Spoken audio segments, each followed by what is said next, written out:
Assalamualaikum warahmatullahi wabarakatuh. Perkenalkan, nama saya Reva Kayana Nadira dengan NIM akhir 018 dari kelas Gizi 5A. Di kesempatan kali ini saya akan mempresentasikan survei konsumsi pangan dengan metode visual Comstock. Berikut merupakan jurnal utama yang saya gunakan beserta dengan referensi pendukungnya. Yang pertama, terdapat penjelasan dari metode visual Comstock, di mana metode ini merupakan metode yang digunakan untuk mengestimasi konsumsi pangan melalui pengamatan langsung tanpa penimbangan. Dan metode ini penilai memperkirakan jumlah makanan yang tersisa menggunakan skala visual yang biasanya berkisar dari 3 sampai 7 poin, yang merepresentasikan persentase sisa makanan dari 0% hingga 100%. Metode ini menjadi metode alternatif yang lebih praktis daripada metode weighing atau penimbangan yang lebih akurat namun memerlukan waktu dan sumber daya yang lebih besar. Penggunaan metode ini efektif dalam lingkungan kompleks seperti rumah sakit, kantin sekolah, dan fasilitas asrama karena cepat, tidak mengganggu pasien atau konsumen, dan dapat diterapkan pada banyak subjek. Selanjutnya, terdapat instrumen digunakan pada penelitian ini, di mana yang pertama terdapat digital fotografi setup yang terdiri dari kamera, tripod, lampu flash eksternal, meja, alas meja kayu, dan reflektor, di mana digunakan untuk menghasilkan foto sebelum dan sesudah konsumsi dengan kualitas yang baik. Yang kedua, terdapat instrumen from penilaian Pathways, di mana digunakan skala 7 poin untuk mengestimasi sisa makanan dengan poin 1, yaitu sisanya penuh, dan poin 7, tidak ada sisa. Selanjutnya, terdapat instrumen timbangan dapur Tanita yang berkapasitas 2 kg dengan akurasi 1 gram digunakan untuk menimbang berat makanan sebelum dan sesudah dikonsumsi sebagai pembanding atau gold standar dalam menguji akurasi metode visual. Yang terakhir, terdapat instrumen software Excel dan SPSS, di mana software Excel digunakan untuk mencatat data dari metode penimbangan serta mengonversi skor metode visual menjadi estimasi berat atau gram. Yang terakhir, yaitu SPSS, digunakan untuk menganalisis data hasil penelitian. Selanjutnya, terdapat prosedur pelaksanaan. Yang pertama, terdapat pelatihan observer, di mana selama 2 bulan, satu observer dilatih untuk metode penimbangan dan 2 observer dilatih untuk metode estimasi visual digital. Sedangkan satu observer juga disediakan dan tidak dilatih digunakan untuk pembanding. Prosedur yang kedua adalah pengambilan sampel, di mana dilakukan pada 104 tray makan siang pasien, di mana dinilai adalah makanan nasi, lauk hewani, lauk nabati, dan juga sayur. Untuk infusnya adalah disajikan di piring, merupakan diet reguler atau diet lunak, dan dikonsumsi secara oral oleh pasien. Untuk eksklusinya, menu berenergi tinggi dan berprotein tinggi dengan campuran berkuah, serta menu yang mengandung lebih dari satu jenis protein hewani dan nabati. Untuk prosedur pelaksanaan ketiga, yaitu prosedur fotografi, di mana setiap tray diberi label kode, lalu setiap jenis makanan difoto sebelum dikonsumsi oleh pasien, di mana setelah jam makan siang, sisa makanan dari setiap makanan pasien, setiap kamar pasien dipisahkan berdasarkan jenis makanan dan ditempatkan kembali pada piring sesuai dengan jenisnya lalu difoto. Pada akhir pengumpulan data, seluruh foto disortir berdasarkan jenis makanan dan label kode. Prosedur yang keempat yaitu estimasi visual digital, di mana 2 observer yang telah dilatih dan 1 observer yang tidak dilatih menilai foto menggunakan skala 7 poin. Yang selanjutnya, skor dari metode visual digital kemudian dimasukkan ke dalam Excel dan dikonversi menjadi estimasi berat gram berdasarkan berat alat setiap makanan dengan mengalihkan berat alat tersebut dengan persentase skala. Yang selanjutnya, terdapat weighing method sebagai gold standar, di mana setiap tray diberi kode lalu setiap jenis makanan ditimbang bersama piring sebelum dikonsumsi.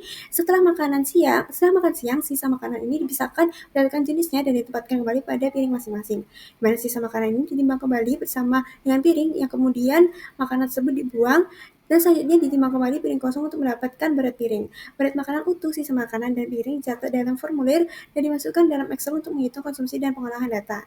Yang terakhir, dapat analisis data, di mana digunakan analisis Wilcoxon untuk membandingkan metode weighing dan visual digital dan juga Kohn HKP untuk reliabilitas antar penilai. Selanjutnya, terdapat hasil dan pembahasan dari penelitian ini, di mana yang pertama yaitu perbandingan metode timbang dan visual digital pada observer terlatih, di mana tidak terdapat perbedaan signifikan antara metode digital dan metode timbang untuk nasi, lauk nabati, lauk hewani, dan sayur, di mana artinya observer terlatih ini mampu menghasilkan estimasi digital yang akurat dan setara dengan metode timbang sebagai gold standar. Yang kedua, terdapat perbandingan metode visual digital pada observer terlatih dan tidak terlatih, di mana observer tidak terlatih menunjukkan perbedaan signifikan pada estimasi sisa makanan terutama pada nasi dan lauk hewani, di mana menunjukkan observer tidak terlatih cenderung mengunderestimasi. Dan selanjutnya juga terdapat pembahasan tentang kesepakatan antar penilai pada metode visual digital, di mana antara observer terlatih dan juga observer terlatih reliabilitasnya sangat baik pada nasi dan lauk hewani serta baik pada lauk nabati dan sayur. Sedangkan pada observer terlatih dengan observer tidak terlatih reliabilitasnya turun menjadi kategori moderat good, menunjukkan bahwa observer tidak terlatih kurang konsisten dalam menilai. Selanjutnya, terdapat kelebihan dan kelemahan dari metode ini, yaitu kelebihannya dapat menilai konsumsi, dilakukan secara cepat dan efisien, tidak memerlukan alat yang kompleks, lebih ekonomis dibandingkan metode timbang, dapat mengidentifikasi sisa makanan berdasarkan jenis bahan makanan, praktis sudah digunakan dalam setting pelayanan makanan yang kompleks, namun kelemahannya memerlukan observer yang berpengalaman, teliti, dan terampil. Akurasi bergantung pada kemampuan subjektif observer dalam mengestimasi porsi, rentan terhadap overestimasi atau underestimasi pada sisa makanan, dan kurang tepat untuk makanan bercampur, berkuah, atau tidak memiliki bentuk yang jelas. Selanjutnya terdapat cara meminimalisir dari error atau kelemahan ini, di mana yang pertama memberikan pelatihan rutin kepada observer agar estimasi yang dihasilkan lebih akurat dan konsisten. Menggunakan lembar panduan visual berisi contoh sisa makanan untuk setiap kategori skala, melakukan kalibrasi antara observer secara berkala untuk memastikan kesesuaian penilaian, menghindari penggunaan pada makanan berkuah atau bercampur. Jika pun terpaksa, gunakan kategori khusus atau metode lain sebagai pembanding. Yang terakhir, meminimalisasikan metode visual dengan metode penimbangan untuk meningkatkan akurasi.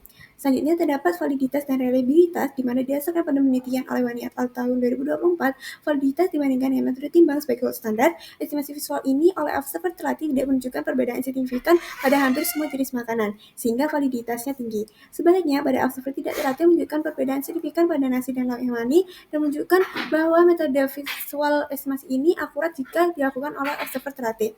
Sedangkan untuk reliabilitas, antara penilai menunjukkan bahwa observer terlatih memiliki konsistensi yang tinggi dengan nilai CAP excellent good pada semua jenis makanan.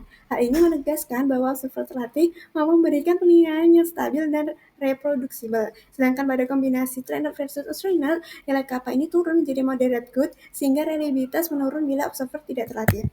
Di mana didapatkan kesimpulan bahwa pada metode ini atau metode visual construct atau estimasi visual digital ini dapat digunakan sebagai alternatif metode timbang, terutama dalam lingkungan penyelenggaraan makanan yang kompleks, di mana observer terlatih mampu menghasilkan estimasi yang akurat, terbukti tidak berbeda signifikan dengan metode timbang sebagai gold standard, dan memiliki reliabilitas excellent good. Secara keseluruhan, validitas dan reliabilitas metode visual ini akan optimal jika dilakukan oleh observer yang mendapatkan pelatihan memadai dan mengikuti prosedur penilaian yang standar. Dan untuk sarannya, diperlukan pelibatan observer yang telah dilatih, khususnya untuk memastikan akurasi dan konsistensi penilaian.